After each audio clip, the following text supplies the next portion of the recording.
What's up, everyone? I'm DJ Hamilton, and you're tuned into the DJ Sports Show, where we give you the latest, greatest, and most exciting sports stories in the world of sports. From interviews to having people's stories heard and told. This is the DJ Sports Show. Let's get it!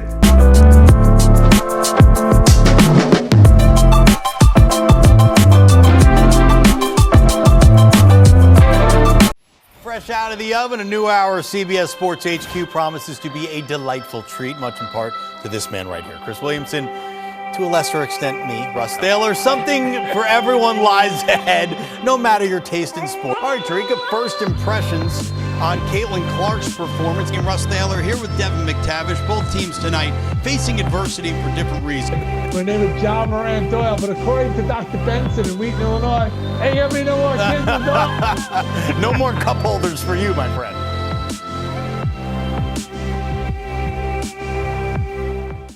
Good morning, ladies and gentlemen. I'm your host, DJ Hamilton with DJ Sports Show. If you're watching on YouTube, make sure to hit that like and subscribe button and share anybody you know who loves sports. And if you listen on any audio platforms on, leave a 5-star rating and share anybody you know.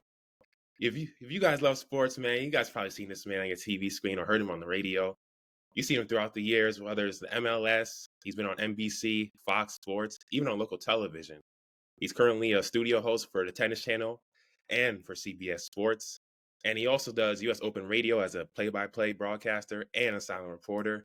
He's an Emmy Award winning broadcaster and journalist, the one and only Russ Thaler. Russ, welcome to the DJ Sports Show. How you doing today? Thanks for having me on, man. Much appreciated. Great to meet you. Oh, yeah. Pleasure having you on, man.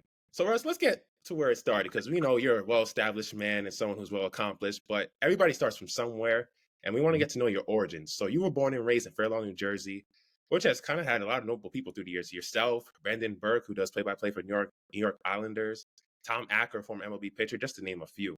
So tell us, what was it like growing up in Fair Lawn, and how did it help cultivate you into the person and man you are today?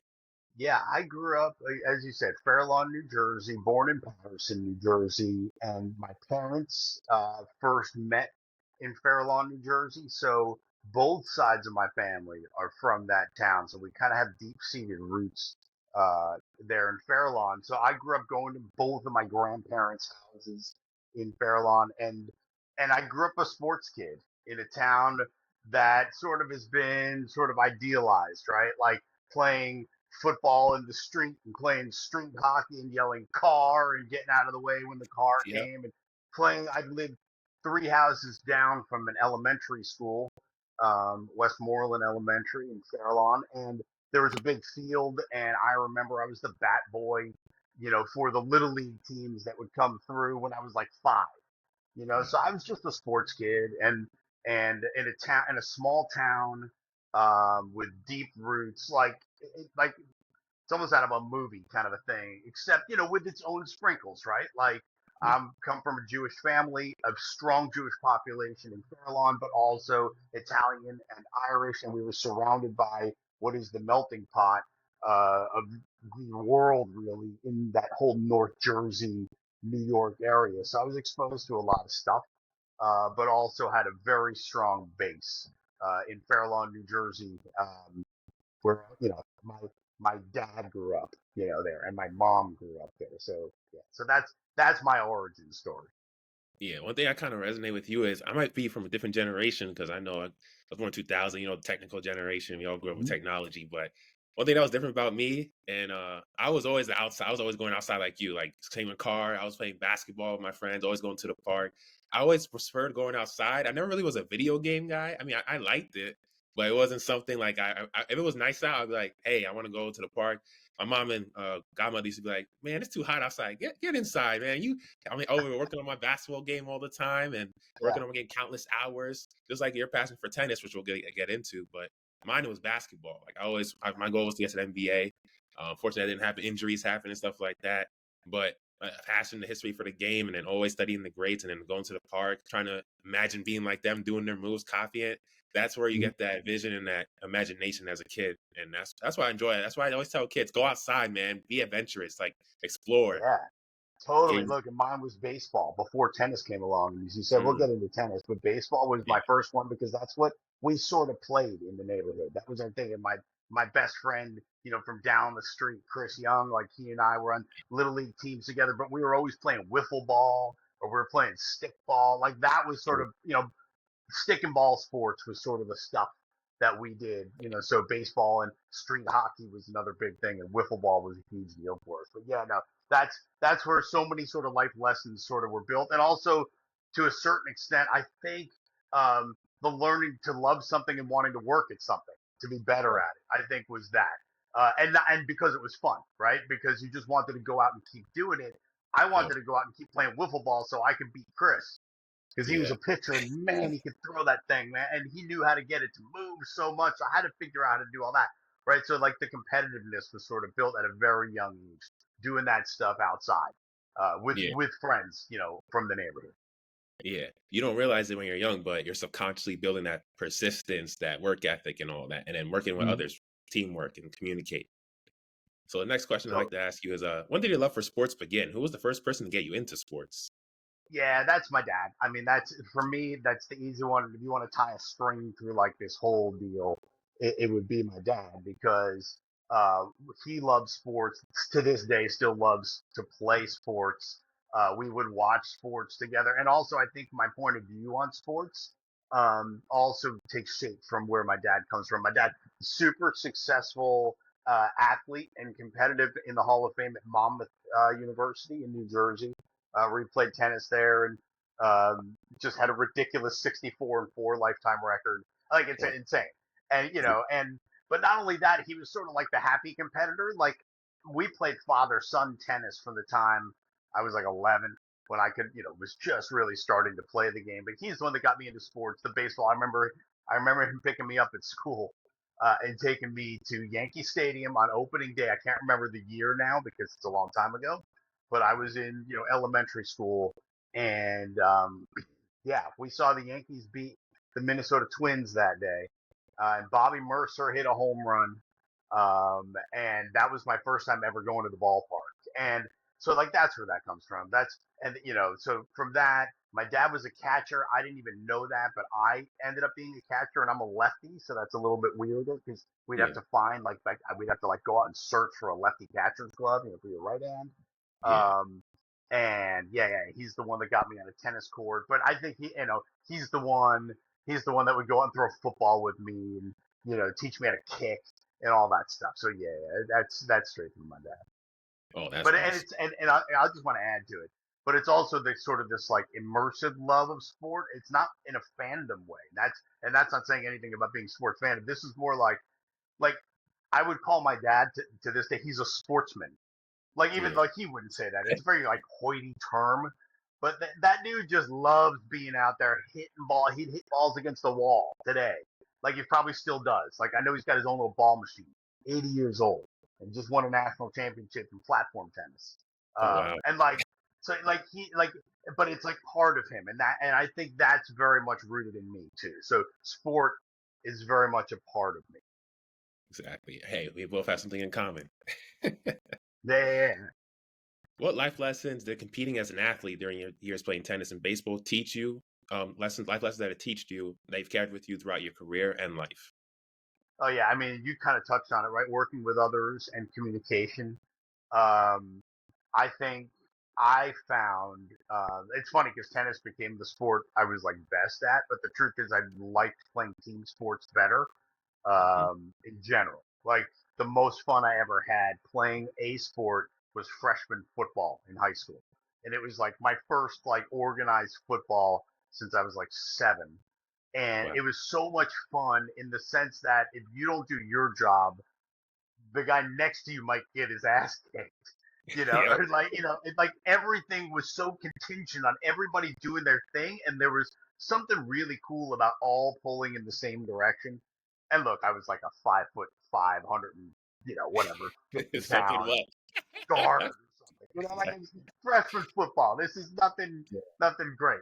But like I like that, right? And when I got to college, I'll say this: I played tennis at Emory University, and I'm proud that I played on that team. Hmm. I contributed very little to the winning or losing of the squad. Like I was just barely hanging on. But I swear to you, I was the best teammate I could possibly be. And like, Mhm. I love that. So, and I think that's the part, because I don't think people realize, my face has been on camera for a long time, and my voice has Yeah. been, but holy crap, everything is a team effort. There is no chance that any of it works without your whole team around you. And I'm just sort of the tip of the sword a lot of the time, but in my head, most of the time, I'm just making sure, I want to make sure my producer, associate producer, and everyone, around the whole show looks good. Yeah. Not me. Like, that's what I learned about sports. You do your thing, no matter what that thing is, do it the best you can, because everybody else looks better if it goes off well. Exactly. That's it. Yeah. Exactly. Now that was a great story. I like how you really elaborated on that. Yeah, nice. So you would attend Fair Lawn High School in your hometown. What do you remember most about those years as an athlete playing in high school? I remember. Um, so uh, I grew up playing tennis multiple times a week. Fairlawn was not a town that had kids that did that Hmm. very often. So I knew when I came, specifically as an athlete. I first thing, Yeah. not transferred in, but I went to a private school in middle school called Montclair Kimberly Academy in Montclair, Hmm. New Jersey. So I was sort of new to the scene, to some people coming into high school, and others not, because they grew up playing sports, and Fairlawn played Little League all the way through, and did fairly well, and at least got to know a lot of people and loved that part of it. So I knew some people, not others, going into high school. And playing freshman football actually was a great introduction, because suddenly, and I didn't realize this, but like, you're cooler if you're playing football, Yep. in Yeah. high school somehow. And I was a bit of a like an exotic fruit, in the sense that I was going to play, and I was going to play tennis in the spring. Like, Wow. people knew that I played like Little League baseball or whatever, but I don't think a lot of people knew that I was, like, at that point, starting to get better at tennis and trying to like really play. So I remember actually coming in with great expectations for myself, and also, I think, feeling the burden a little bit of people saying, "Oh, that's the kid that plays tennis." And so I played number two as a freshman, and in our league, Fairlawn at the time played in the league with schools like Ramapo and Northern Highlands, wealthier communities with kids who were some of Yeah. the best, not only in the state but in the country. And it was diving into the deep end in high school and all the way through, because I played at so many kids who went D1 in the Mm. juniors too, and I played junior tennis also, but not to the level of some of the really good ones. But look, I was happy to win half my matches a year in high school, because I played number one from sophomore year on. But I got to play against some really good competition, got to pick off some decent wins, um, and got to play with some of my best friends. Yeah. Like, the level's not the matter. It was like I was playing with my buddies, to the point where one of my buddies, we were like 1-2. Brian Yeah. Long, he's watching. Oh. Like, we had toyed with the idea of, should we just play first doubles and see if we could like actually kick some ass, but like, that's Yeah. not how it works. No, so it's cool, man. So my high school career was, again, sort of middling, but at a high level, and that's, you take that to college too, because I played at Emory, which is an amazing Division III college tennis program. Man, and amazing three sports. Period. I mean, the girls just Yeah. won the D3 golf championship. The men and women are both playing in the NCAA tennis. Like amazing school for Division III sports. I got cut freshman year. Like, I wasn't good enough. Like, literally, like, I wasn't in shape enough, wasn't good enough. Like, coach gave me a chance, set me up with some like local teams in the Atlanta area to allow me to keep playing, which was the best. Don Schroer, who was my college coach. But I just hung on to that team, made it as a sophomore, and hung around till senior year. Was a captain, probably because they felt like I had to see. Yeah, but and Yeah. I love being a teammate. But yeah, no, like, my athletic career has been more about the journey rather than the destination, but only because I wasn't good enough to like really have the Yeah. expectations of that destination. Does that make sense? Like, Yeah. I know. I enjoyed it, try to be as present as I can, but also understanding. Like, I knew at like 12 or 13, when the kids started Yeah. getting tall, I'm like 5'6.5", 5'7". When everyone Yeah. started getting a little bigger, taller, faster, I realized that my best chance was, one, I'm a lefty. Two, I like to compete. And and that's it, and just enjoy it because I was never going to make money doing it. But I just Yeah. love being around it, and I get to talk about it, and still am. So that's cool. Hey, you made it another way. That's all you could ask for. You found another Right, avenue. right. Exactly. I Exactly. don't think Now, I'm alone, by the way. I think there's so many of us, right? Like, don't we all wish we could be out there playing? It's not like a yeah, jealousy thing. It's exactly. like, dude, I've called the U.S. Open. Like, I would rather be on that court playing any day of the week. And I don't even know Yeah, what that feels like, but I have an idea. I have an yeah, idea because my U.S. Open was like, playing a college match in the NCAA tournament. yeah, Like to me, like I think of those players must be feeling that times 1,000, right? yeah. So like, and I love that feeling, but I'm just not good enough for that. So I take what I got.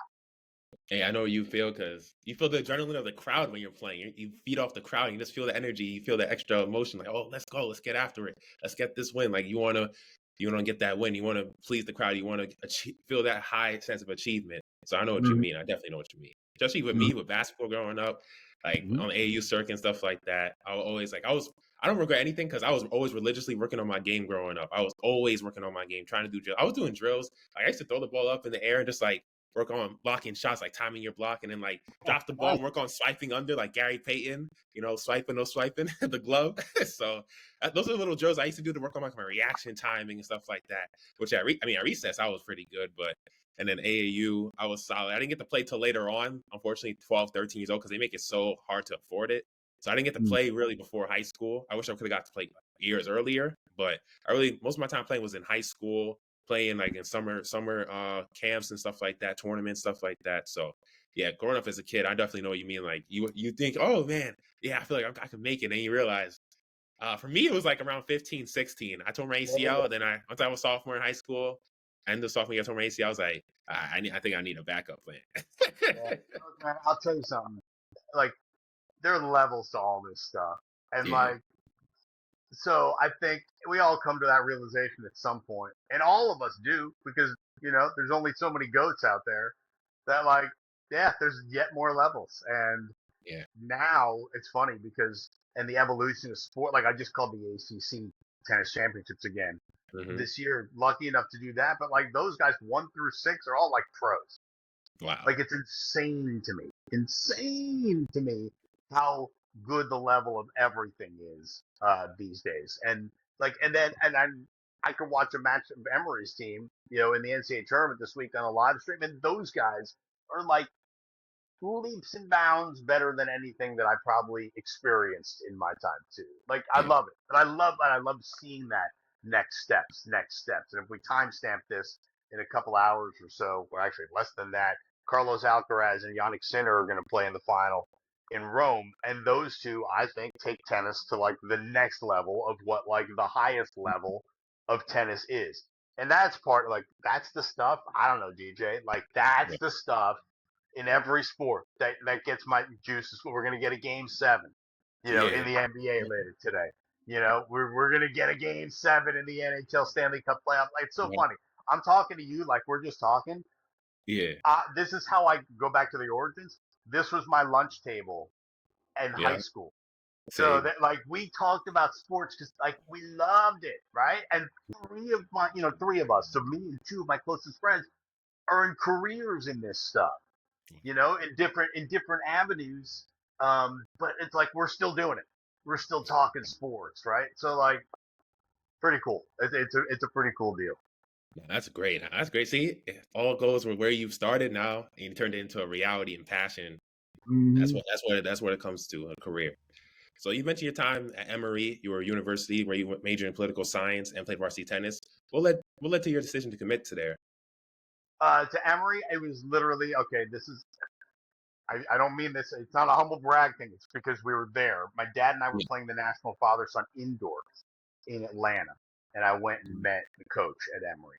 I wanted to go to the school where I felt where like I felt like it was like the right school for me, but I also wanted to go to sort of like the school where I felt like I could also possibly play tennis. So I came from a very hardcore University of Michigan family. Mm, There were strong pulls, and my sister was going there when I was looking at schools, and I would go to football games at Michigan, and then my cousin, who's a year ahead of my sister in school, I would stay with him, like, and so I sort of lived the college life at Michigan. I had no chance at playing at the University of Michigan. So like there was a pull to apply and maybe to go. I had zero chance. I wanted to go to a place where I could play. When I met the coach and met the guys on the team at Emory and watched them practice, I thought, these guys are good. I think I can play with them. Like that's how I sort of saw it at the time. I honestly, I was overrating myself in my head probably a little bit at the moment.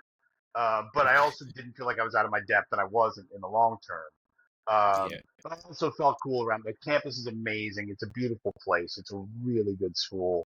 Um, and I knew one or two people who were either going or in there or something. So there was a little bit of a safety net in like knowing a person too Yeah. before I went down. So all of it sort of lined up, and I applied early and got in and went. Yeah. And didn't train hard enough over the summer going in Atlanta in August. And when they say, all right, you're going to go run, like we ran like 5 miles before we picked up our rackets to Yeah. like for tryouts. Because it's a D3, man. It's like there are no scholarship players. There's no spot given. Like the guys who were on the team the year before, like obviously have first dibs, but like you come in and you earn what you eat, man. And I remember that first day being like, I'm in big trouble. I'm in big physical trouble because these guys were all good. And what I didn't really realize at the time was like in my class was, the number 4 kid from the southern region in the USTA who could have played D1 in SEC schools, a kid named Travis Sackey, who ended up becoming our one player. And he was in my class. And the number 1 player from Cincinnati, a guy who would end up becoming my roommate for 3 years, the best man at my wedding, one of my best friends in the world, Todd Getz, he was in that class. So like when I went out to the courts, I was like, uh-oh. Like we ran, I was dead. I looked around and we're hitting, and I was like, okay, I'm in trouble. So I knew right away that there was an issue. Light bulb came up like, oh no. No, dude, but look, it's the biggest life lesson I've ever had, right? It really is. Failure and how you respond to it. And you don't know until you're in it, right? I was 17 years old. That's how old when I started college.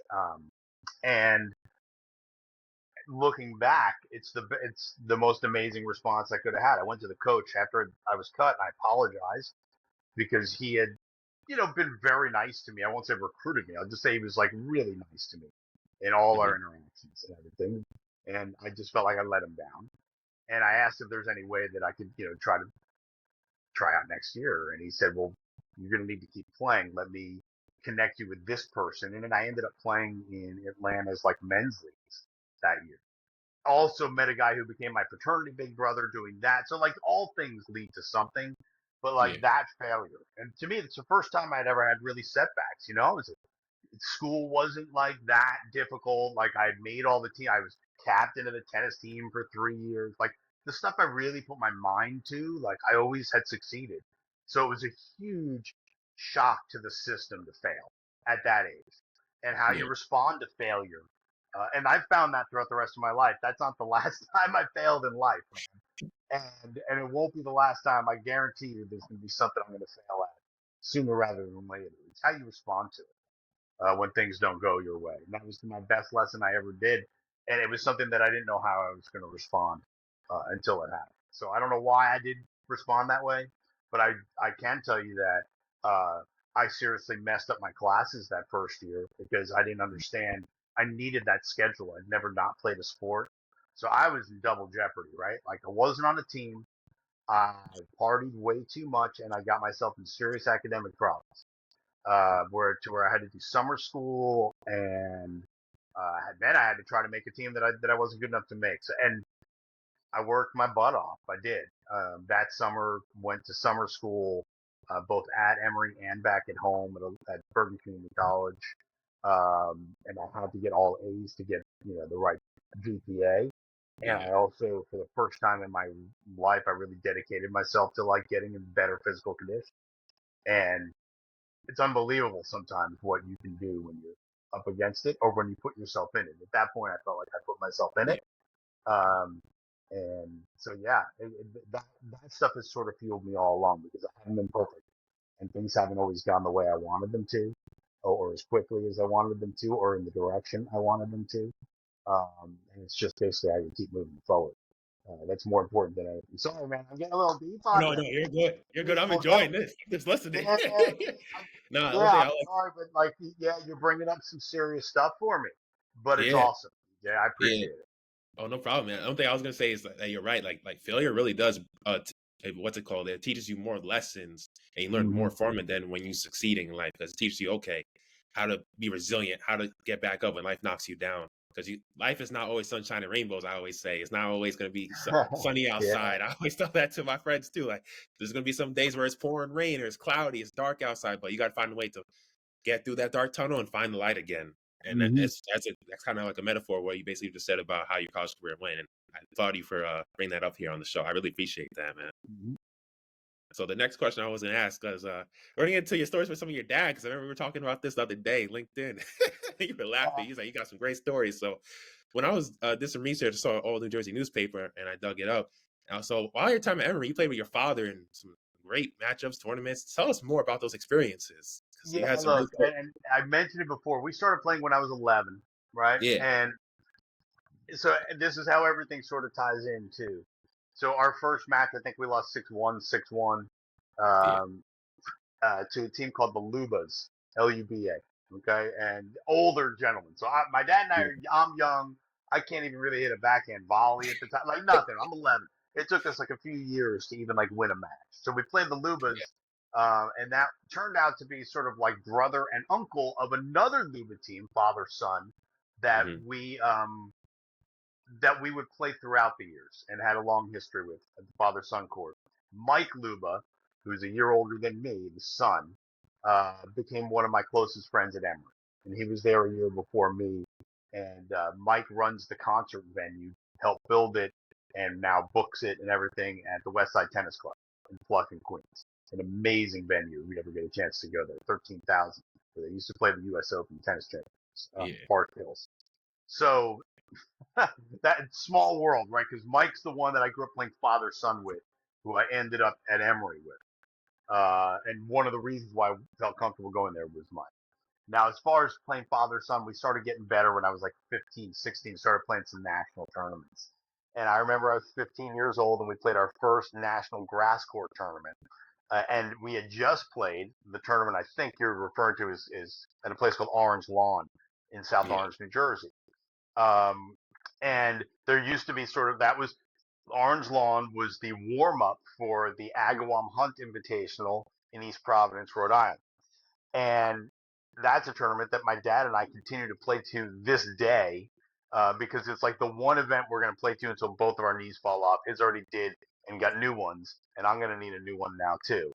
Oh, wow. And but we'll continue to play it as much as we can. So we went to Agawam, and I remember we on the drive up, a bunch of the teams from New Jersey would meet in a town called Mystic, Connecticut, along the Mhm. shore, along the Long Island Sound.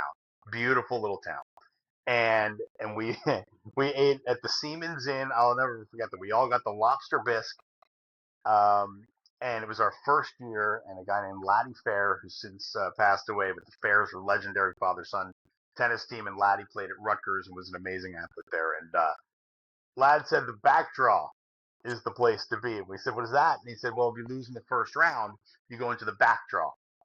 Every team Mhm. that loses in the first round, they play basically their separate tournament from there on." And we said, great. And my dad and I went up. We lost in the first round to the Wilsons from North Carolina.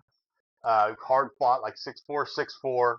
Um, and going to the back draw, we ended up winning it. And it Mhm. was like amazing. We got our names engraved on this trophy that had been around for like 80 years. But that day in the locker room, my dad and I shared a beer.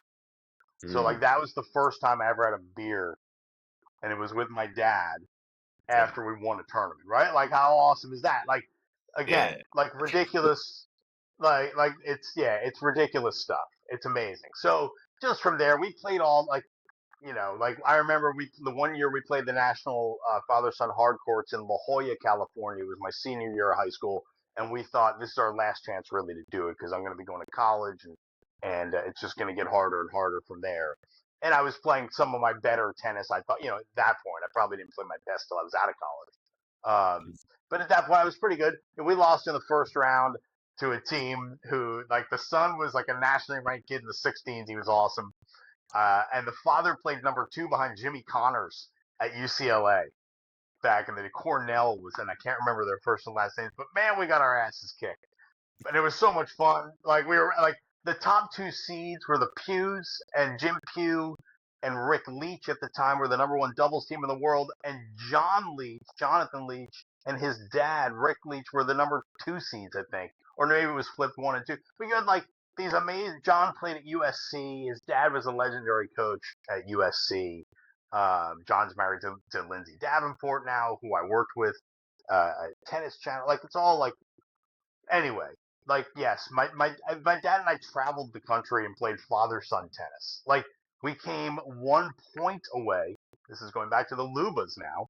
We came 1 point away from actually playing a father-son international tournament at the U.S. Open. So there used to be an international father-son that would play at the U.S. Open on the outer courts during the second week when things calmed down every year. I want to say it was called the Kayem Cup, owned by a guy named Victor Kayem, who at the time, he was a billionaire, owned the New England Patriots. I believe he's the one that sold to Robert Kraft. He was a big tennis nut. I could be getting some of this wrong, and I hope I'm not. This is a long time ago. But the Lubas and my dad and I played against each other in sort of like the regional Northeast final. And we had a match point on them to get to the U.S. Open, and I shanked an overhead because I second-guessed myself, went up for it, should have let my dad have it, called him off, and shanked an overhead on match point. And the Lubas ended up beating us and playing at the U.S. Open. But I remember going with my dad to the U.S. Open back when, gosh, we used to scalp tickets on the boardwalk, where my dad used to walk up and give a $100 bill to the guy at the front and say, "I'm sorry, I lost my tickets. I left them on the kitchen counter. Can you let us in?" This is, statute of limitations are gone, I hope. We would go to the day session and hide in the bathroom and stay for the night session. But we came 1 point away from playing father-son. I mean, this is becoming a Russ Thaler and his dad podcast. But it's worth it, man. It's worth it. So, all that, you bring up father-son, like, I have endless stories. I, like, ended up at a strip club when I was 16 with a bunch of other sons who were, like, 5 to 10 years older than me, in Providence, Rhode Island.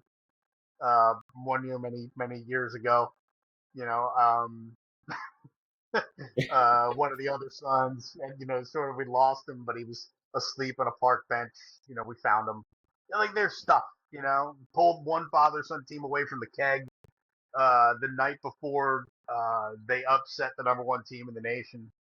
But they were having a great time, and they had even a better time. And then I drove from Atlanta back to New Jersey with one of the sons. He taught me how to drive stick shift on that drive, a manual. So, like, it's like a never ending, right? It's like, it's never ending stuff when you start thinking about that for me, when you bring up father-son tennis.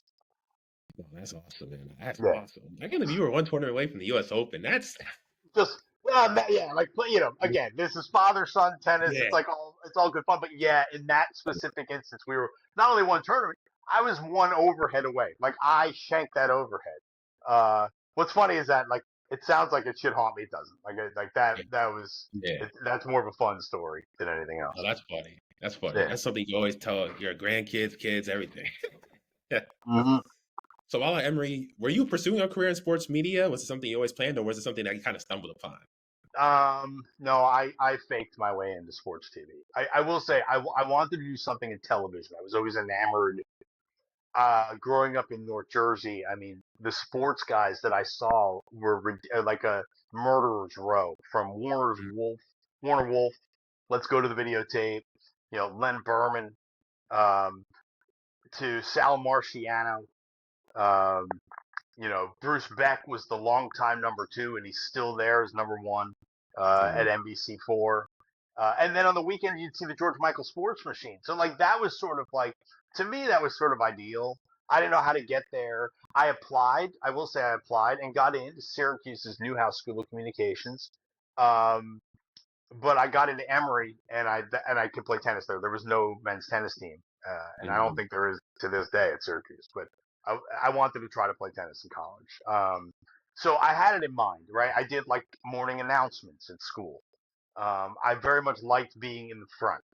I sang in the school rock band, like, so I did all that Mhm. stuff. And the guy I did the morning announcements with in high school, a guy named Jared Goldman, he goes by Jared Max, longtime host of a radio show on ESPN radio in New York, was on CBS doing morning sports forever. And now he's been for a long time now at Fox News on Sirius XM. He does their sports on the Fox News channel on Sirius XM. But he and I did the morning announcements in high school. So it was always there, right? My grandfather was a band leader. I set up equipment for him, weddings, bar mitzvahs, all that stuff. So like I was like the music and sort of performative part of it comes from my mom's side of the family. And Mhm. then the sports is on my dad. And yeah, so I thought about it, but I was at Emory, I was a poli-sci major. I honestly thought straight line. I'm gonna go to law school. Yeah. I like politics. I'll do, I realized kind of early in school. Remember, I did really crappy my freshman year, but it was more about like I just knew I didn't want to be in school for another 3 years. That wasn't for me. I interned at Turner Sports South. That's where, and that was in PR. I was helping write press releases and stuff. And that might have been through a father-son connection that I got that Mhm. internship, or at least an interview for the internship. I interned, I know, through a father-son tennis connection. Got an internship at NBC in New York one summer, and that was in traffic, which is like commercial placement. Mhm. Um, but it wasn't until I was at Turner Sports South where I saw the guys come in. It was on signing day, and I think Marshall Falk might have been the number one player in the country coming out of high school. Um, I think, and I could be getting that wrong, but that would have been like 92 or 93. Wow. Feels about right. Yeah. And I thought that looks so cool. Like what they're doing, right? They were editing stuff. There was video and highlights, and Yep. they were laying voice tracks down. I thought and I didn't even talk to them. I just thought it looked cool. Yeah. I I faked my way in senior year at Emory. I didn't know like what I could. I figured I want to be in TV. I like talking to people. Maybe sales. And I ended up getting a couple interviews for sales jobs within like TV ad sales stuff. And I got offered jobs.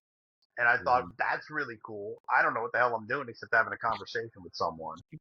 Um, but I would watch Sports Center religiously, and I thought I can do this. I know I can do this. I had an old camp counselor who was 2 years older than me, who was starting his career as a weatherman in Bristol, Tennessee, and Virginia. It was actually his second market. I believe he was in somewhere in Louisiana, a small station in Louisiana. Bristol's not much bigger. I was in Atlanta. He said, "Come on up. We faked the resume tape." So he took a camera out. I stood in front of a courthouse with the only suit I had on. And I said, the jury's been deliberating for 3 hours. And as soon as there's a verdict, we'll have it for you right here. And then we went to a Little League field, and I put a polo shirt on. I said, 16 teams from 4 counties are here for the weekend Little League tournament. Come on out and cheer the kids on. We'll have the highlights for you coming up on Action News at 11. And then he cut some highlights up, and I put my voice over it, and that was my resume. And I sent it Wow. out. Yeah, like VHS tapes way back in the day. Went Yeah. priority mail. I think it was $2 every time I sent one out. And I had to sign up to a service called TVJobs.com. Well, it was TV Jobs, then it became TVJobs.com. I was calling a number, and I would send it out to every small market, entry level opening in the country, and eventually got a bite at a station in Zanesville, Ohio, Yep. WHIZTV. Yep. Um, What you want to and get into? before I got that bite and didn't get the job the first time. I see you Ooh. smiling because you've seen Wiz on my resume, but I Yeah. didn't get the job the first time. I interviewed at WHIZ. It was right at the end of my senior year of college, right after I graduated. I was staying in Atlanta, working at my college coach's as an instructor at my college coach's tennis camp, mainly to extend my Atlanta experience and pay the rent Yeah. and send out more resumes. I went to Zanesville, interviewed, didn't get the job. Go back Ooh. to Atlanta, still sending out tapes. I go home, back to Jersey. I got nothing. Mhm. And my buddy Jared Goldman, Jared Max, who went to Hofstra University on Long Island, and during his time at Hofstra started working at a place called Sports Phone, which was, looking back, a gambler's hotline.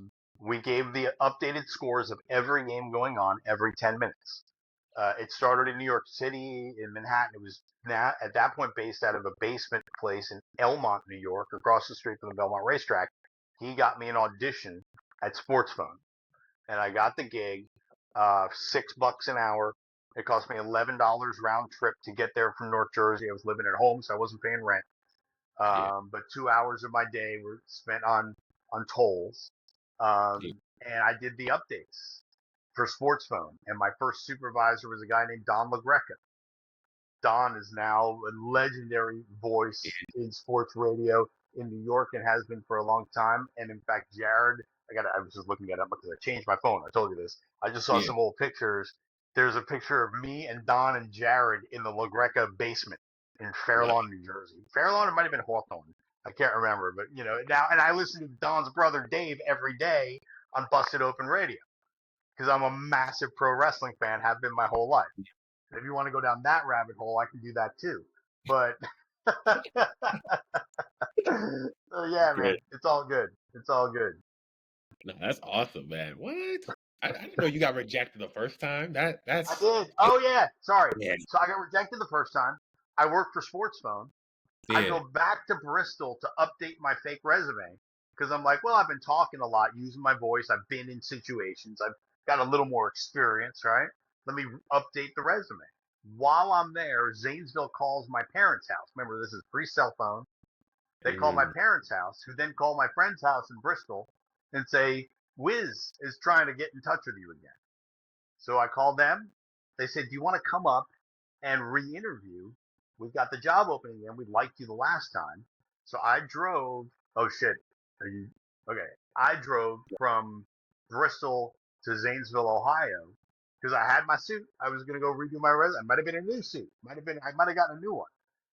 I interviewed again, got the job, drove back to Jersey, grabbed all my stuff, drove to Zanesville, and that's where it all began. Wow. That's a wild story. That's a wild Yeah, story.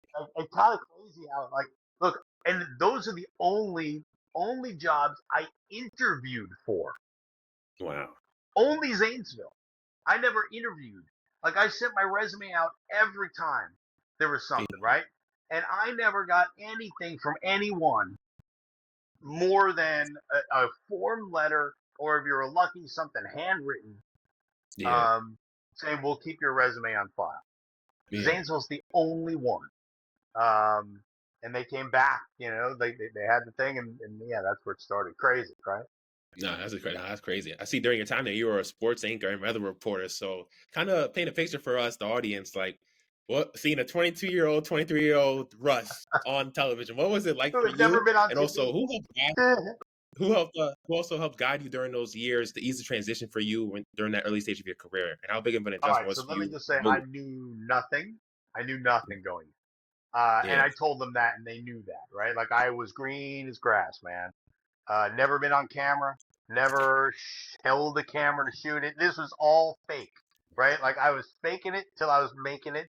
And I remember a guy named Andy Siegel was the sports director. He was 24. He was the guy who got the job instead of me. And then the guy who was the main guy before him left, he took the main job and then hired me. Or, well, the news director hired me. Andy was they didn't have the budget to have a weekend weather first. So when you did sports, you did weekend sports and weather. So my first night on the air, Andy said, I'll do weather for you. You don't have to worry about weather on your first night. You just worry about the sports. And Andy guided me through producing that specific sportscast. But man, reading the prompter or something I'd never done until I was live on air that first night. Wow. And I knew from the first, we were tight. I also knew, like, when we got to sports, they told me, like, all right, we're kind of tight on time. So, like, we're going to cut these things. So, like, we'd produce, like, a bunch of stuff. We'd cut off the back end of it. And, like, we don't have a lot of time to sort of dilly-dally. We'll welcome you in, but, like, don't take too long. So that's it. I hit the ground running, and I went to the prompter, and then I went to the highlights I was doing, and it was NBA highlights. I remember that for sure. I can't remember what else we did, but it felt so good. I don't know why. Just like first time doing it felt right. And so it gave me a whole lot of confidence. I knew I was in. And at that point, that adrenaline enough sort of sustained me, right? Like I was Mhm. behind the scenes Tuesday through Friday, learning the business really. Minimum wage. It was Tuesday through Friday. I was, typing in Chiron. I was running the teleprompter. I was stage manager.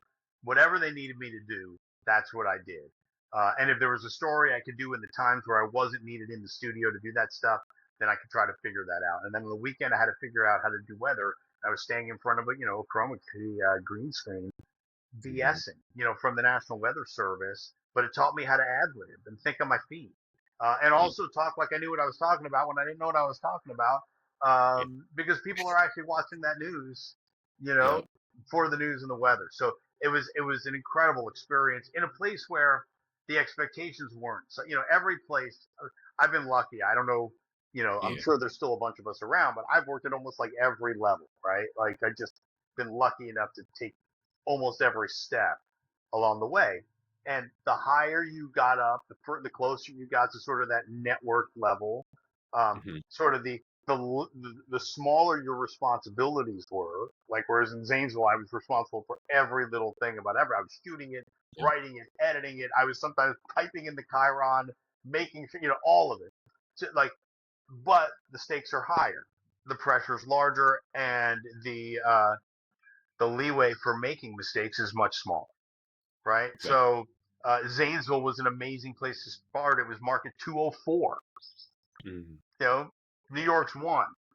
I think it was the second smallest NBC affiliate in the country at the time by viewership, closest to Columbus, Ohio. So it gave me a great opportunity to not, to get my start, and the people there were awesome because we were covering their teams and their kids, and it was a great place to work, and I met my wife there, so even better. Oh, wow. Yeah. Yeah, Amen.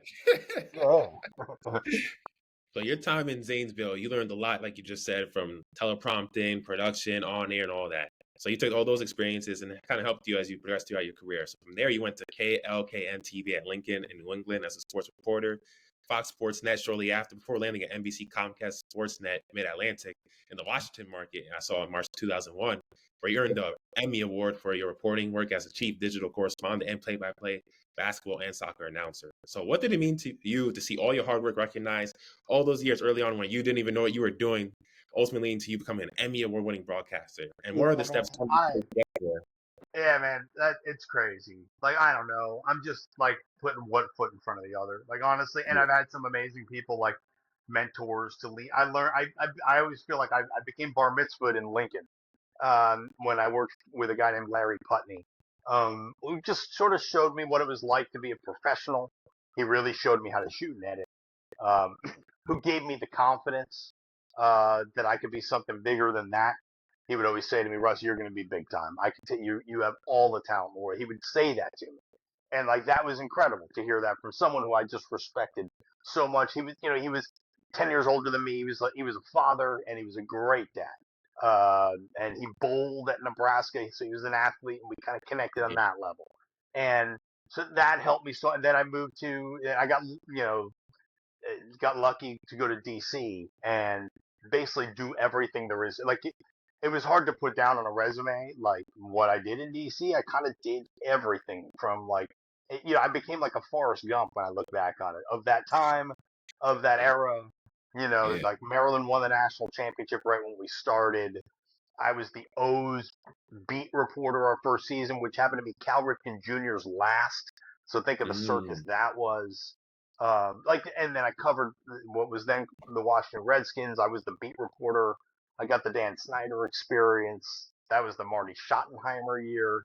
Um, but all of it, got engaged, married, kids, all that stuff in DC, and got into soccer. Like that was never part of my life.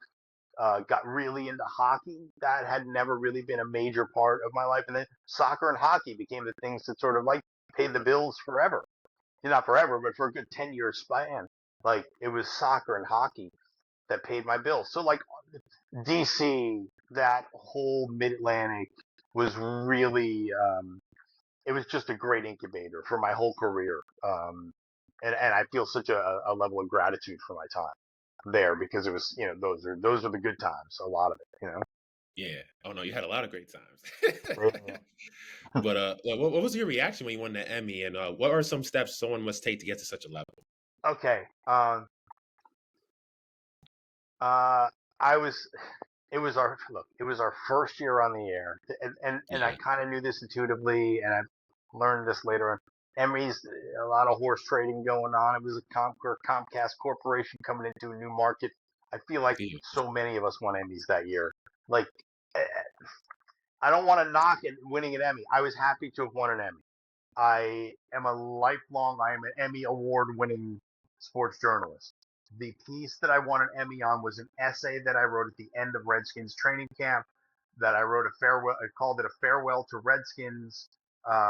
Basically a play on a farewell to Kings, which is an album by my favorite band, Rush. So it was all very self-indulgent. I wrote it in like 2 minutes off the top of my head, almost pretty much ad libbed it. Um, and a great videographer slash editor and producer. Well, Tim Delaney was our videographer. Gary Carter was our producer.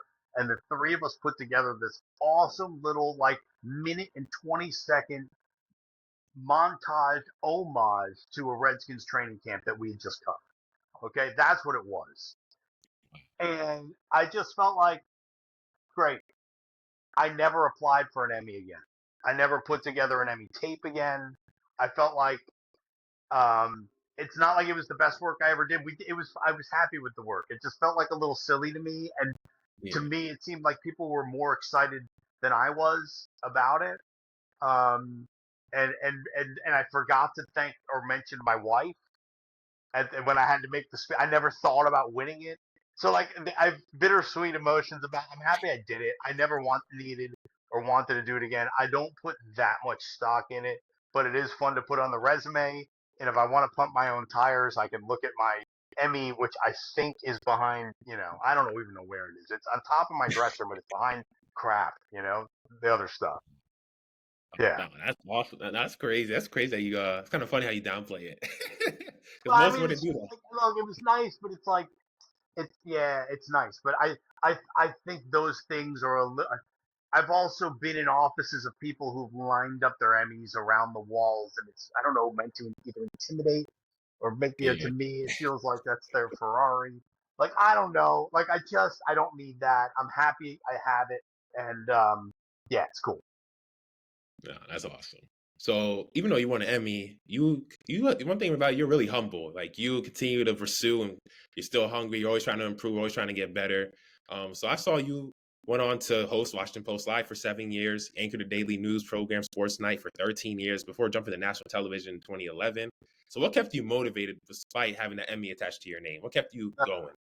Yeah, well, yeah. Again, I think as my last long answer probably shows, like the Emmy didn't motivate me or take any Yeah, motivation away. Look, there was a lot of food on the table there in DC, right? Like we were covering so much stuff, and I was given so many opportunities, right, to do stuff. But I also had larger. I guess I don't know if larger goals is the thing. I just got the opportunity arose to go to national, and you don't say no to it. mhm, You try to grab it, with both hands, and that happened in 2011, and that's why we moved out of there and moved up to Connecticut, where we still live, to work for NBC Sports, and I wouldn't trade it for the world, but it wasn't easy. yeah, It wasn't easy. Like all credit to those dudes, man. Like they're that's the real deal. yeah. That is the real deal, and I'm happy. I'm happy to have lived it, for sure. No, that's great. So Mhm. you're now on national television on NBC Sports Talk, and you're covering, man, when I talk about Swiss Army knife versatility, you are the epitome of that. I don't know, when I was doing the research, I'm like, MLS as a lead studio host, you covered the NHL, the Premier League, you did boxing at the 2012 Olympics, NFL as a studio host, you even did play-by-play for college basketball, equestrian, which is like horse riding, in case people don't know. Like, you done Yeah, everything, man. So, as a yeah. versatile on-air talent, what's your favorite thing about covering multiple sports, and what are some of your favorite moments or top performances that have stood out to you in your time in the industry? Yeah. look, and it's again thanks to NBC for that, right? Like I was the I was the ringside reporter for the 2012 London Olympics every day. Yeah, Boxing is the one event that goes from first day to last, right? And like yeah, Clarissa Shields came out of that, you know. Jamel Herring, who had a great pro career, was on that team. They had a terrible Olympics except for Clarissa, who was 17 and won gold. And I still follow her to this day. I'm just like blown away by that woman. Such a big fan and so happy to have been sort of like in that periphery for a little while at the Olympics. But then yeah, I did figure skating with Sarah Hughes for Sochi. So it's like they put me in spots where I didn't expect. I'll be honest with you. Like I didn't understand the landscape or any of it. I got there in 2011. The Olympics were going to come up the following summer. I started in September 1, I think, 2011. Summer Olympics 2012. I figured I'm a host. They had me hosting a hmm daily talk show. I figured they'd want me to be a host, and when they told me they want me to be the boxing reporter, I was like, oh, what's going on? Like, I'm screwed. They were like, no, no. Like, what I didn't realize is they had its own channel, CNBC. It was a big deal, boxing. And I was working with, Freddie, not Freddie. Tony Atlas was Teddy Atlas. Why am I Tony Atlas, Mr. USA? Uh, Teddy Atlas was the analyst.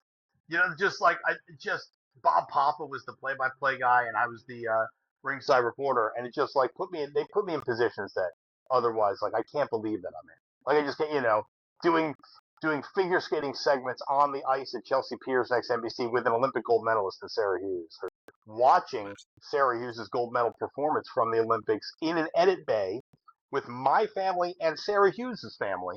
And it was Sarah's first time, I think, seeing the television version of it. I mean, insane. So, like, NBC put me in some crazy spots. I hosted NHL outdoor game at Dodger Stadium. So it's like, come on, like ridiculous stuff. So I don't know, man. Like I've been so fortunate to be able to do that, but that's what keeps me going, right? It's like I will say, I'm happy, and I don't think I would have been happy being stuck in sort of one lane, one sport, one thing. hmm I don't think it's my personality. I think I enjoy learning other things. Right now, my main work is at CBS Sports HQ, and every night is a different thing. hmm So um, I think that's a big part of my personality is just sort of I'm stimulated by the new thing. And while other people are really good at diving deep into their one thing, and I think there's obvious value in that, and there's obviously money to be made in that. My thing has always been sort of like the interest. Why is this important? Like you tell me why something's important, and I pretty sure I can communicate it to everyone else. And so NBC was really good. They have an amazing research team. So does CBS. Like they give you the tools to be able to express that, and your producers go over like what's the most important things. But those things, are what kept me going. I think the original question was what kept me hungry. That keeps me hungry. Sort of the diversity, and also the oh my god, like I get these adrenaline like shocks to the system. Like I've never lost that sort of wonder of I do the U.S. Open every summer, and every day you walk into that stadium being like, I can't believe this is my office. Like that's what keeps me going. No, that's amazing, man. I like your energy when you're talking about being able to cover multiple sports because I know a lot of people rather just do one sport. One thing I try to find myself in is like that's why I call it DJ Sports Show. I try to cover articles on various sports. Yeah, I might not be the strongest in soccer or something, but I try to or hockey, but I try to do articles here and there on different sports throughout the years and also talk about it on the podcast here and there whenever I can and interview people in different realms of the world of sports, not just one sport. I try to be broad, not be have tunnel vision. I try to be broad and be versatile. So I like that. I like the perspective that you gave. I really do. Yeah, thanks, man. And you're on a path straight to my heart with that, right? Because also I learned women's sports really learned how to cover women's sports at a high level in Nebraska. The volleyball team was amazing. Um, and got to see the excitement around that. And I remember then when Brenda Fries took over the Maryland women's program years and years ago, and we were covering them, they won a national title. And it's like that, and the WUSA came around, and now women's sports is like plus growing up in tennis, where women's and men's coverage to me in my head was always similar. Like I always looked at the men and women sort of equally as sort of in awe. Um, Yep. and so like yeah, I think all of that, right? Like if you open yourself up to why is something important, and what gets you excited about it, yeah, you're on the right path, man. You're doing the right things. Like you got to stay open about this stuff. Yeah. Shoot, like I didn't grow up around or really immersed in hockey or soccer, and again, they became the sports that really were my things. And I love to this day, like I'm so into both of them, to this day because of that. So yeah, keep doing what you're doing, man. Yeah, man. I always try to separate myself. That's key. That's always key. So after NBC, you joined the Major League Soccer and the tennis channel as a studio host, where you currently still are. So what do you recall from your days covering MLS? Well, first of all, I haven't done Tennis Channel in a couple of years, so Okay. I love Tennis Channel, but I wouldn't. I don't want anyone to get mad at me at Tennis Channel. Yeah. I haven't worked on Tennis Channel in a couple of years. So what was the question again? What do you recall from your days covering the MLS? Well, I covered MLS for NBC, right? So I was like the lead host for MLS coverage on NBC for 3 years, and that was awesome.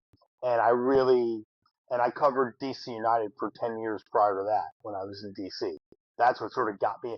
MLS is what got me into soccer, which I think Mm, I was a generation ahead, right? I think they're more younger kids who MLS are getting them into soccer, but that's what brought me in, and it was covering it in DC, and that was an awesome team, and I got to meet some amazing characters.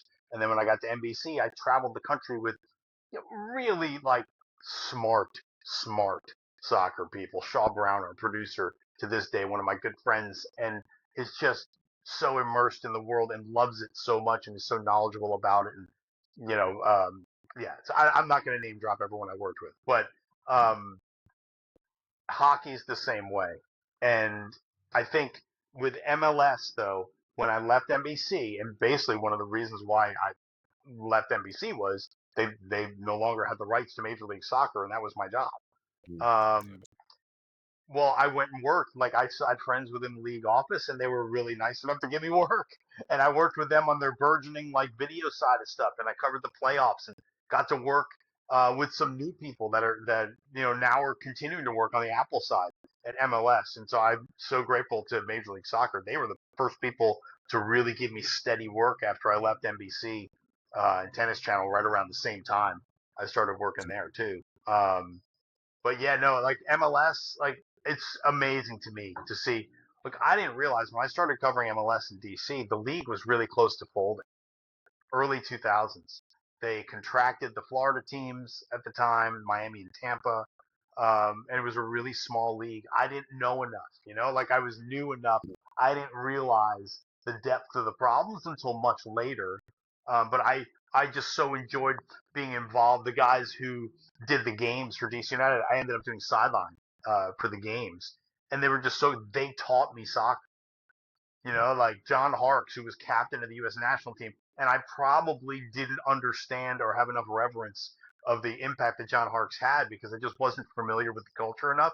But he literally in salt and pepper shakers in like hotel restaurants was teaching me formations and shape and all this stuff because he's just a good dude. And he wanted our broadcast to be better. And Dave Johnson, the play-by-play guy, legendary, sort of showed me by example how to be a professional mm. at that level.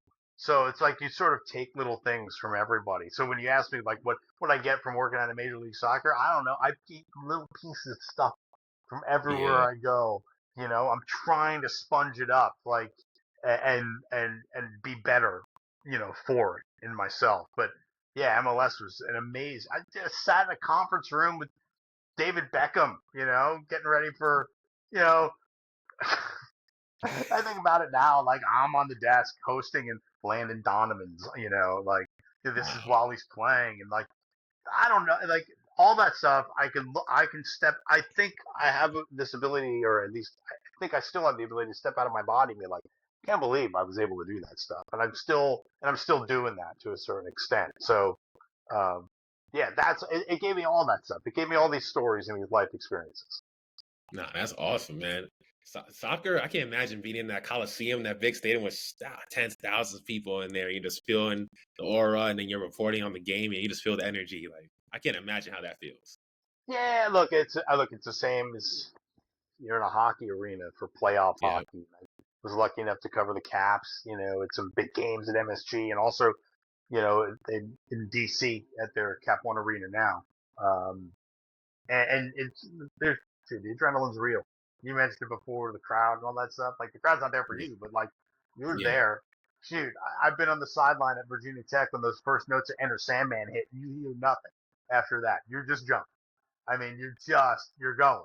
I mean, yeah, man. That's the good stuff. That's the good stuff. That's why I do this. That's why you're doing what you're doing.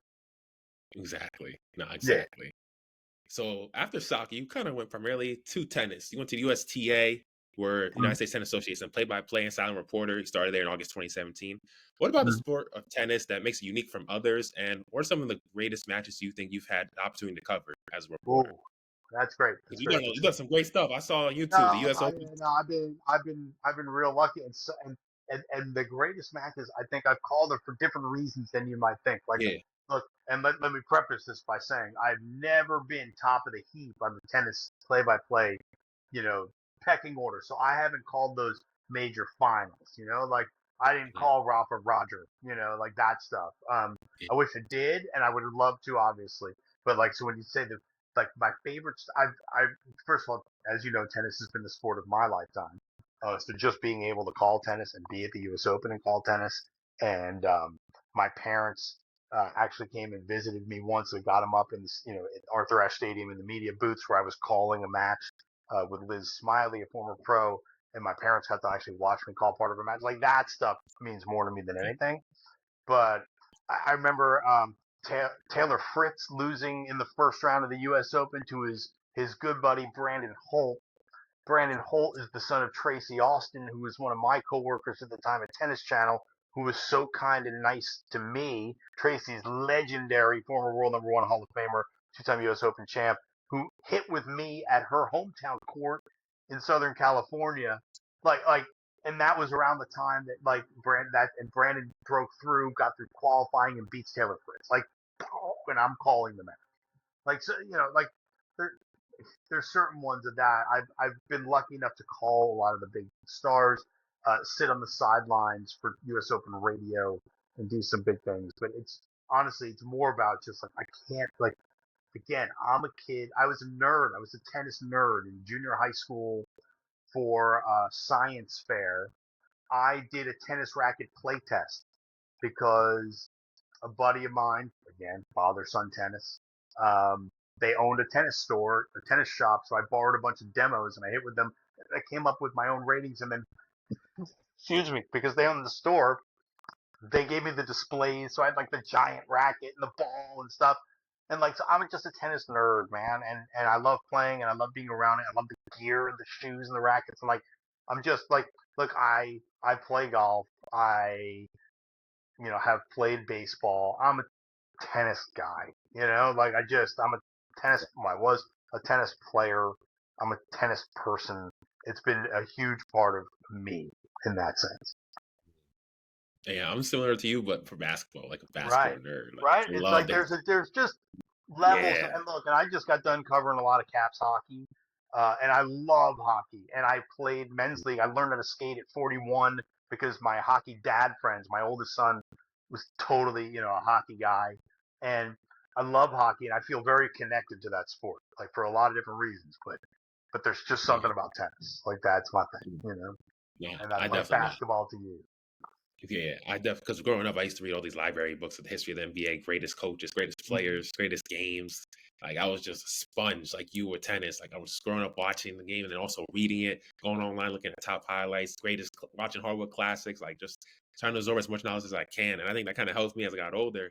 I even had NBA notebooks back in the day. Like when I was in fifth grade, I asked some of my friends who knew me since I was a kid. I had notebooks of like every NBA player you could ever think of, man. Even the role players, the guys on the bench, like everybody. I was just writing down everybody, man. I had like 3, 4 notes. My mom kept it. I still have it somewhere in like the archives. I'm like, man, my friends were like, man, you were meant to do this sports stuff, man. Because I remember you in fifth grade, you had all these notebooks, and I still have the wrinkly papers notebooks still from 15 That's years ago. amazing, dude. That's awesome. I love that.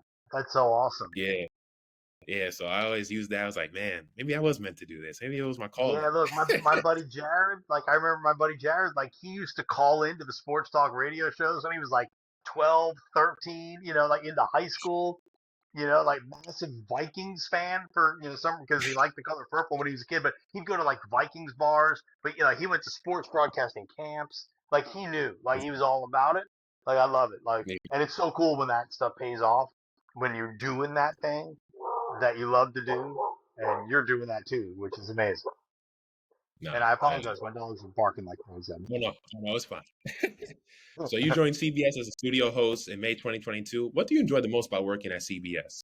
And what's it like working I, with you? you know what? CBS Sports was my lifeline after the Tennis Channel stuff was winding down. Through no fault of anyone, you just sort of tell that it was. CBS threw me a lifeline. They're in Stamford, Connecticut. Interestingly enough, in the same building complex where I started with NBC Sports in 2011 before they moved to what's now their massive campus right up the road in Stamford. And CBS is great because it's a throwback to me to sort of my days in DC, where it's a lot of different sports. It's sort of a sports centery type format, a lot of highlights, and I love reading highlights. Like I don't know why, there's just something very comfortable and fun about that. I'm back in a newsroom environment where the energy is awesome. I'm working, and for the last 3 years now, I've worked with a great group of guys and girls who are super passionate about sports, and everyone just loves sports. Like you go in and like every TV's on. It like totally brings me back to those incubator days in DC where all the sports are on, everyone's talking about everything, and sort of you're absorbing information, but it's a little higher level, not a little, it's a lot higher level now in the sense that we have full on research like in the room with us. Not only that, but at CBS Sports HQ in the same building is Golazo now, which is all soccer. So I've been able to fill in a little bit on Golazo because, like, I speak that language too. And I also see some guys that I used to cover as players, back in the day when I was covering like MLS and the U.S. national team. And I covered them as players. Now they're in as analysts. And I see them as, like more like grown ass adults and not, from their playing days. And it's really cool to see those guys. Um, so yeah, it's really like it's been a real invigorating experience. Working at CBS HQ for the last 3 years. No, that's great. And I can tell you enjoy it because I was watching your reels. I'm like, oh, he's having a blast. Oh, it's the best. I know all of It's- it's fun. All of it's fun. yeah. You ready for some quick hitters now? Yeah, Got a let's do couple. it. Got a good one. So, what was the pivotal moment of your life, good or bad, that has brought you on this journey you've been on and are going? I think it was getting cut from my college tennis team freshman year at Emory, and everything that unfolded after that was sort of yeah, that's a pivot point that I will always point to for the rest of my life. Mm. So, how do you get mentally prepared for a broadcast? What is your typical routine like before a game or anything like that? Well, a little like okay, not going to go too long on this stuff, but like kind of far out. But it depends on the thing too, right? Like if it's a one-off event or a weekend event where or a game, the first thing is fear and loathing of the big bowl of pasta that I'm about to dive into. That I'm not exactly sure how long it's going to take me to finish, and in fact, I never end up finishing it because you're just trying to devour as much information as you can and put it down in the best way that you can get to it quickly. Um, but that's for like a one-off event. Like I worry. I'm a nervous Nelly. I don't want to screw up. I feel a great sense of responsibility to um to do the work, and I really like that work, right? And that's what my fear is my motivation on that one. I say that with a smile because like it is. Like I don't want to mess up or let anybody down. And then when I'm like a daily thing, like I'm about to go into CBS Sports today, so I have an idea of what I'm responsible for today, and I'm just paying like hyper focused attention on that stuff online before I go in, just to make sure I have some. I'm trying to start getting used to like the research packets and stuff. Like I'm just for me, it's I don't have a photographic memory, so I need to absorb it. So for me, it's just sort of an ongoing thing. I do know people that have a photographic memory. They can look at something, they remember the numbers, they're there. I'm not like that. So I just, yeah, that's my preparation is sort of like that's what keeps me going. I'm always sort of paying attention to things that interest me, and then specifically when I know what I'm responsible for, like today, I'm honing in on it. No, that's great. You kind of answered my next question. What keeps you motivated? He said fear. I was gonna be like, what's your why? That's at the beginning. But I will say this: fear is my motivator going in, and then the joy Yeah, is my motivator coming out of it because it's that sort of like adrenaline rush, like when it's done, right? And it's like I want to do that again. Like that. That's yeah, how it is. So right, fear going in, and total joy and like adrenaline rush to do it again coming back, and then the fear starts again because I don't want to screw it up. Because look, and yeah. let's be honest, I'm a freelancer, right? Like, and this is important. I'm giving like not that I'd ever coast otherwise, but it's like I'm very hyper aware that like my continued employment is based on my performance in that moment. I'm Mm, like a pinch hitter. Well, I better get my bat on the ball, right? And so that's a motivator too. Maybe that's fear, but that's also I think responsibility. I think that's my yeah, responsibilities. People are paying me to do this, and I am hyper aware of that. And so I want to I want to earn my value, but and I don't want to let anybody down. exactly. Define your definition of greatness and what makes a great athlete to you. Oh goodness. I don't know. It's arbitrary. I think some things are not arbitrary. Like Novak Djokovic is the most accomplished tennis player in history, Mm, men or women. Um, and like so that's to me that Roger Federer to me is my favorite tennis player to watch all the time, and I have immense love and respect for Rafa Nadal, like all three of them, right? Like I don't know what I sometimes get really annoyed at the sort of like the zero sum of what people consider greatness or eliteness. I think mm, multiple people can be great. I think there are levels to all of it too, right?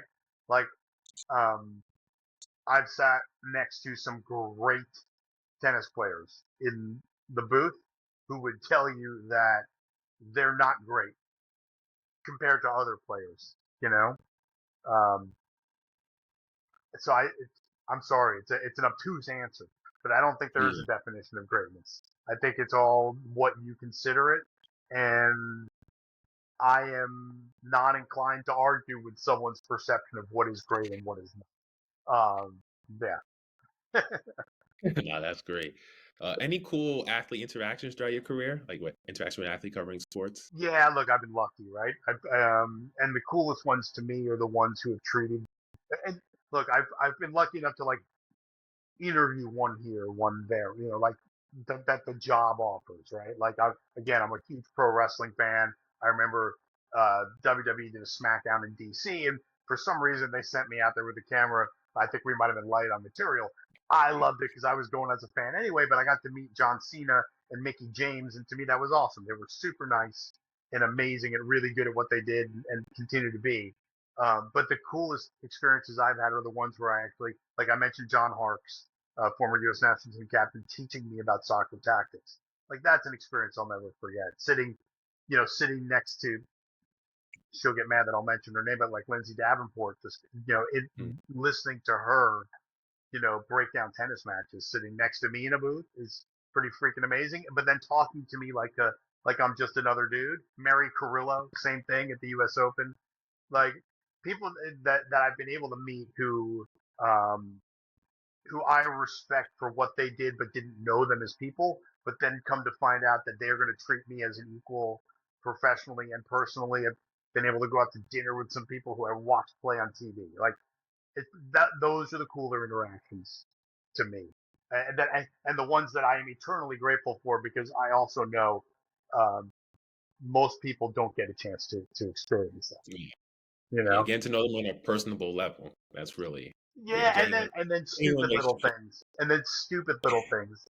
Or like I got to do play-by-play for this for an event in Asheville, North Carolina earlier this year, and they put me in a locker room with Andy Roddick and Andre Agassi, and the locker room had a sign on it that said Agassi, Roddick, Thaler, and or whatever order, and it was like, of course I stole the sign. It's like, come on, that's ridiculous. It's utterly stupid Yeah. and ridiculous and amazing. So yeah, like I've just Pat McAfee talks about how he's living this stupid life, and I am too. Like I am just maybe not at the same monetary level as Pat is. Pat's Mm, doing great and he's amazing. And again, massive wrestling fan, so it's awesome to see him doing that. But like I feel that way too when we talk. If anyone asks me to talk about my career, when I talk about it, the reason why I ramble on about it is because I honestly can't believe like the good fortune I've had. no, that's a blessing to hear. So Yeah. next thing I want to ask you is name your top 5 athletes all time, no order, and top 5 tennis players. I Oh had my. to ask you. I asked you top 5 athletes because you cover so many sports. So it's like, whoa. And then tennis is I'm your favorite sport. okay. Yeah, yeah, So yeah. I'm gonna name the top five.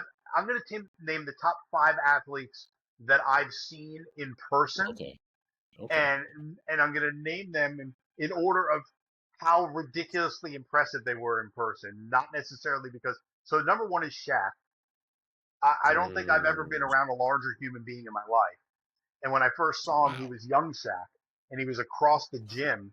And he looked to me, I was like, wow, Shaq is built like an NFL linebacker. That's what came into my mind. 6'4", 250 was my thought of Shaq from far. But when he got closer, it was like, no, those were just the proportions. Everything was just magnified. His feet were like canoes. It was amazing. Um, so like he's my number one for like holy shit. Um, that dude, I don't blame right? you. um, That's cool. Number two is Michael Jordan. I was fortunate enough when I worked at Sportsphone to do the Sportsphone New Jersey Nets hotline. So I actually got to sit like in the courtside press area at what was then Brendan Byrne Arena, maybe it was Meadowlands, Continental Airlines Arena, something like that. The Nets were terrible, but all these great teams would come into town. And I'd end up in the locker room. This was like '96, '96 Bulls. Look it up, kids. Um, Yeah. Dennis Yeah. Rodman, Michael Jordan, Scottie Pippen, the whole shebang. I was in the locker room, but Jordan could do anything he wanted to do on a basketball. Like he could put you in any spot he wanted you. Um, I mean, it's exactly what Kobe modeled his game after, right? And Michael was the OG at that. On top of the superhuman athleticism, it was Michael's brain and just imposing himself. Number three is Alex Ovechkin for the same exact reason. The first time I saw Ovi on the ice was actually his first game in the NHL because I was covering the Caps, and it was against the Columbus Blue Jackets. And when he hit a check on his first shift and shattered plexiglass, and then he scored 2 goals, including the game winner. Um, he moved different, looked different, acted different. He's still doing it 20 years later. He's not the same player, obviously, that he was his whole career. But I was fortunate enough to be there from when he was drafted through his first several years of his career. I just came back and covered him, in his 20th year, going into the playoffs this season. At the end of that run where he broke Gretzky's record, he's just he's just a different beast. He's a different animal, a different type of human out there on the court. So that's number three, right? Number Yeah. four. All right, this is where it gets tougher because those three were just different dudes I'm to me, liking right? these. I'm liking Yeah, these yeah, so yeah. far. Look, I'm going to say Clarissa Shields at number four. Um, nobody's better. I haven't seen anybody like she's incredible, and I wish she got more. I wish she got more recognition for what she's doing. She just doesn't do it in a realm that's giving her the in a way. I don't know. I don't know why. Couldn't tell you why. But I saw her as a gold medalist at 17. Watched from afar. She did it again 4 years later, and she keeps doing it. So that kind of dominance. I mean, look. I also got to watch Roger, Rafa, and Novak in their primes. Like and that's the problem. Like I would take all three of them and put them in. I don't want to clump them in as one, but like, holy shit, I would put them actually above Clarissa. But then again, you know what? That I've seen Messi. Holy crap! I've been lucky enough to see him play. I mean, God, I'm for Yeah. now. Now I'm starting to forget things. I'm sure.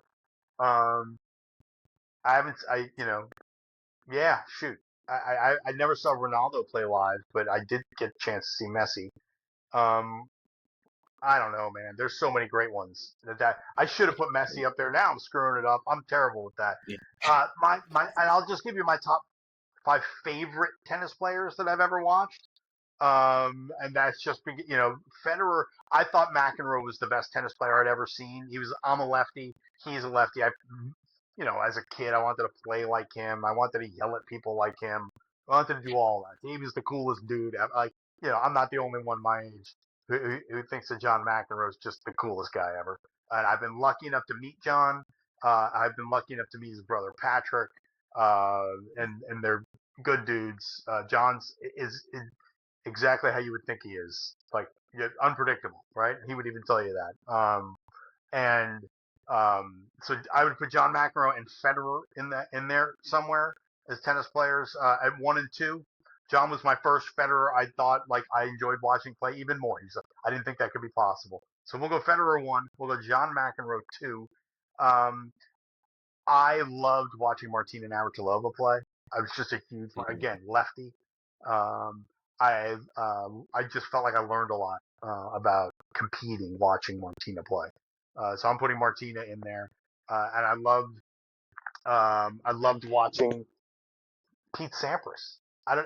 Pete's like the forgotten guy because he doesn't put himself out there in the same way. But I loved watching Pete Sampras play tennis, and I know that he was the original serve bot, but like that dude could have played major league shortstop. He was such a great athlete.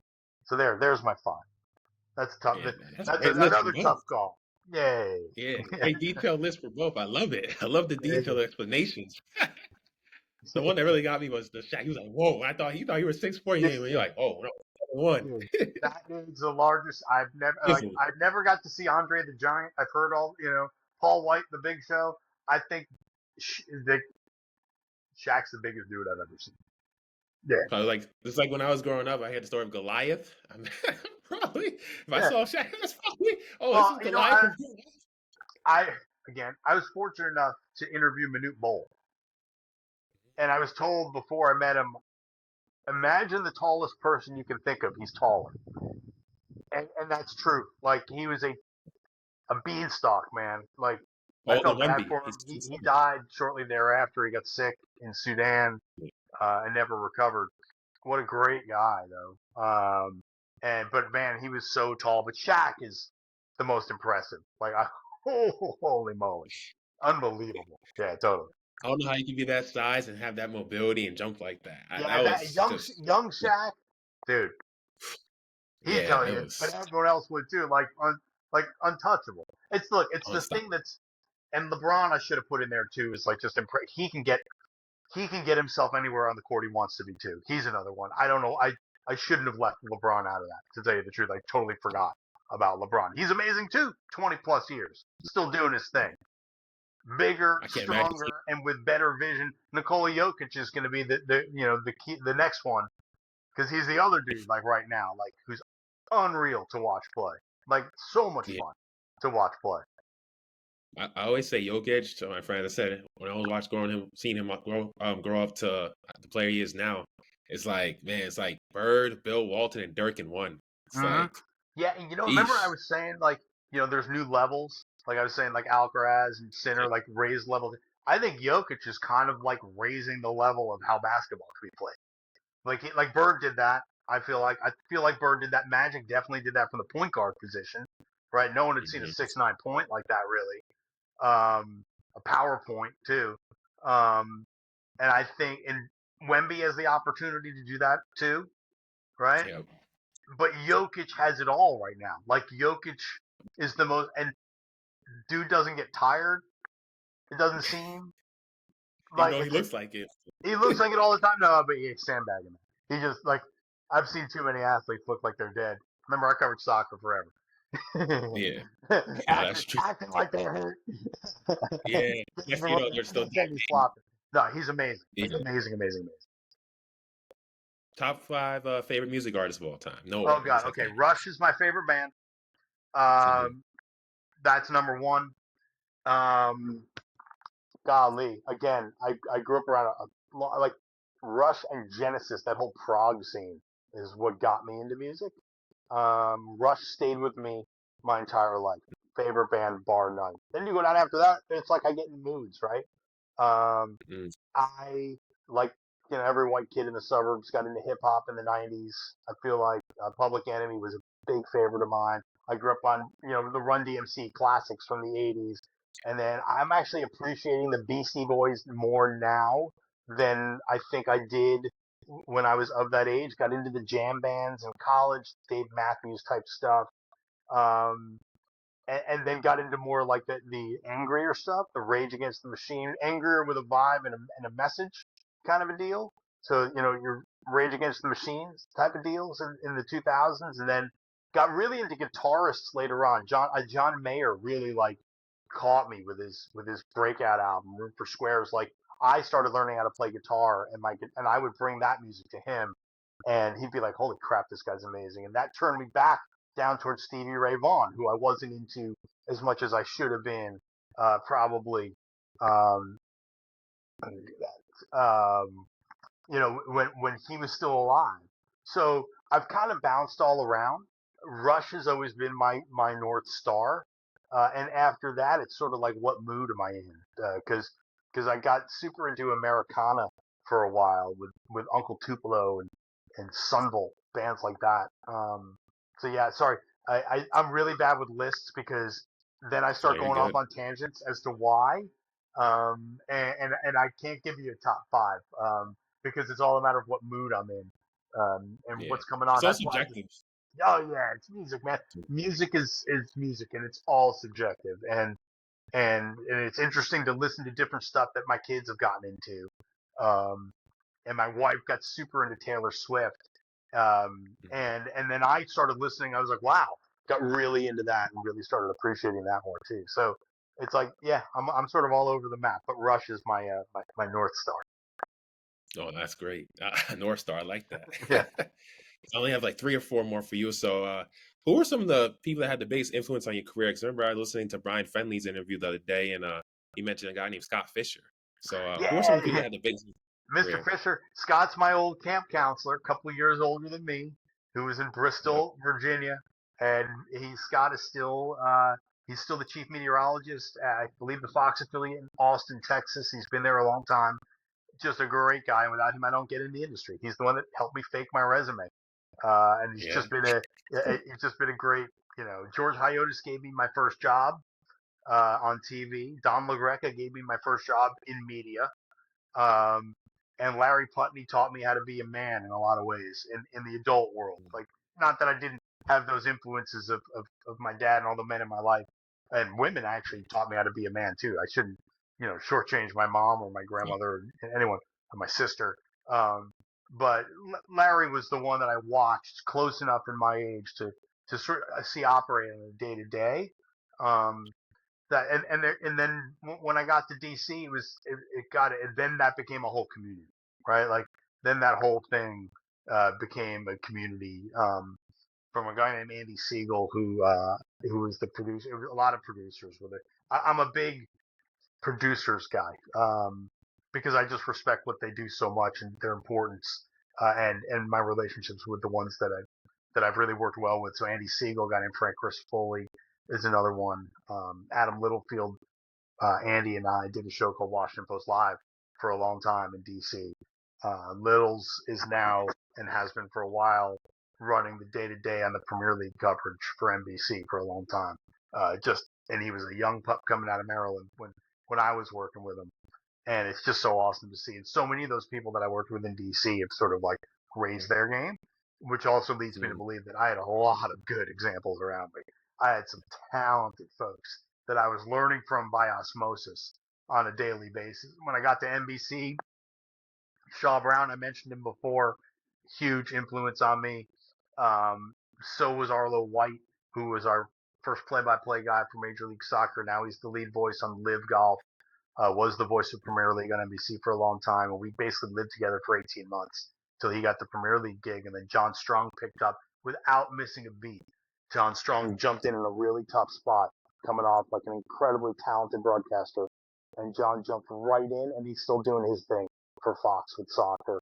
And with Sean Pierre Musa, who was our coordinating producer, um, it was just a great team. Kyle Martino was our first lead analyst, and then a bunch of other guys came in as well. And the women that we worked with, Kate Markgraf, who worked with us as an analyst on women's national team, and now she's like, I think, GM of women's soccer for USI. It's like I've been lucky enough to be around people in stages of their career that have just blossomed into like these magnificent human beings. So it's just a testament to them that that I can that I have all these stories with them. It's kind of amazing. Like I don't think about it until you just start prodding me on those things. But yeah, like yeah, Yeah. I've been fortunate. No, that's amazing you say all that because what's it called? I always say you are who you surround yourself with, and what's it called? Behind every successful person, you don't ever do it alone. They always have a great team Ever. around them. People, Hmm. you never do it alone. No matter how successful you are, there's always people who are there to support you and back you up, and that's how you reach ultimate success. You can't do it by Totally. yourself. Totally. And your story is an embodiment of that. So Hmm. yeah, that's Yep. great. You made the right decisions, man. Yeah. I just keep going. I keep going, Yeah, and I've been lucky enough that good things sort of keep happening. It's a tightrope yeah, sometimes, but yeah, but I love it. It's like there's nothing that gives me life, besides my family, obviously, like this. yeah. How would someone describe you? Who's Russ Thaler? I don't know. You got to leave that to them, honestly. Yeah. Like Okay. there were too many times in my life that I wondered that question, Mhm. and maybe worried about what the answer would be.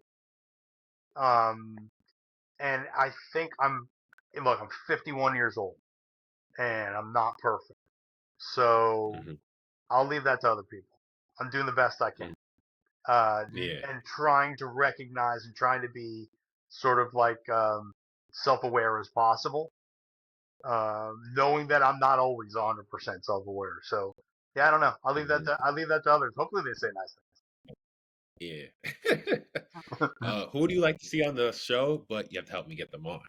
Oh, jeez. It could be someone. It could be an athlete in sports. It could be a reporter in the media business.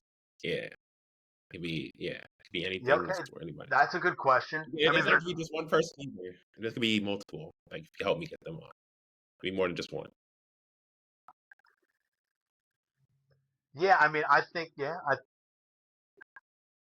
think my buddy John Yeah. Schwartz would be you would enjoy. You would enjoy talking to John because you're a sports guy. I'm going to give you the two guys from my lunch table um, at Fairlawn High School. One is my oldest Ooh. friend in the world, John Schwartz. Literally met him in nursery school. He was my first Uh, sleepover. Um, and then the other one is Jared Goldman / Jared Max, um, who is also one of my oldest friends in the whole world and also in sports. So I'll give you two sports guys yeah. that I think you would enjoy talking to.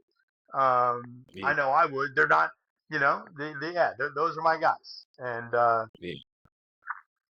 I think you would enjoy. I think you would enjoy talking.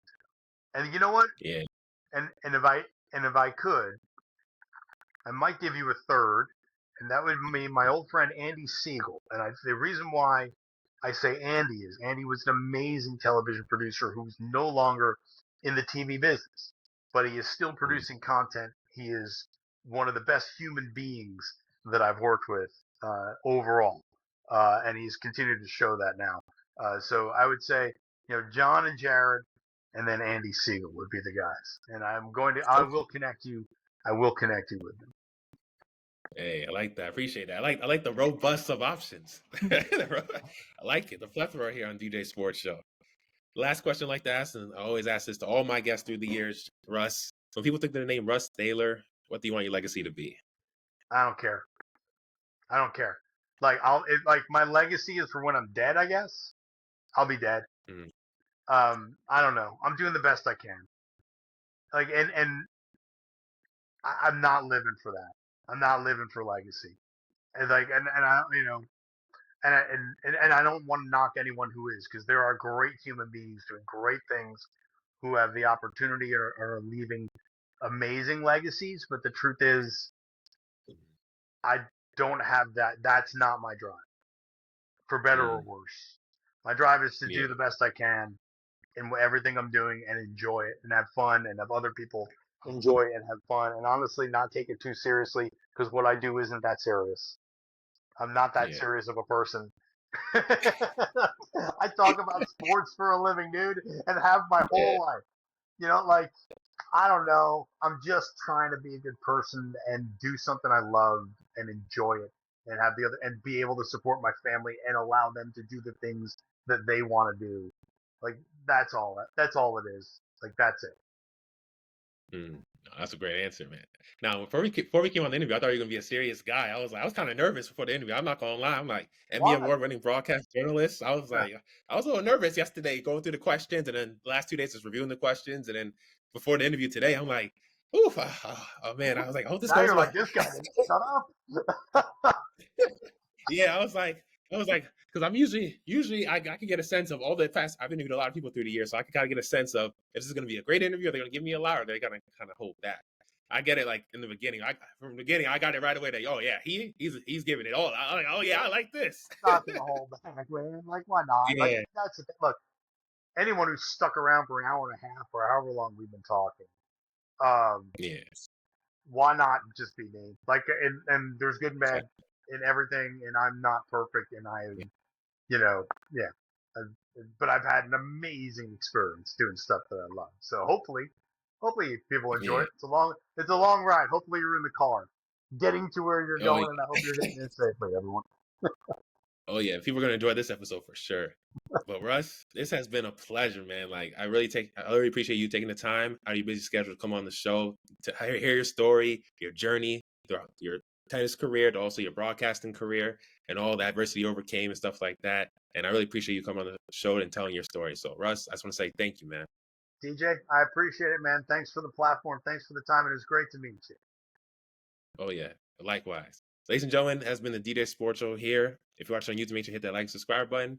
And on all platforms, share anybody you know who loves sports. I'm your host, DJ Hamilton, DJ Sports Show, and I'll see y'all next time. Have a great day, everybody.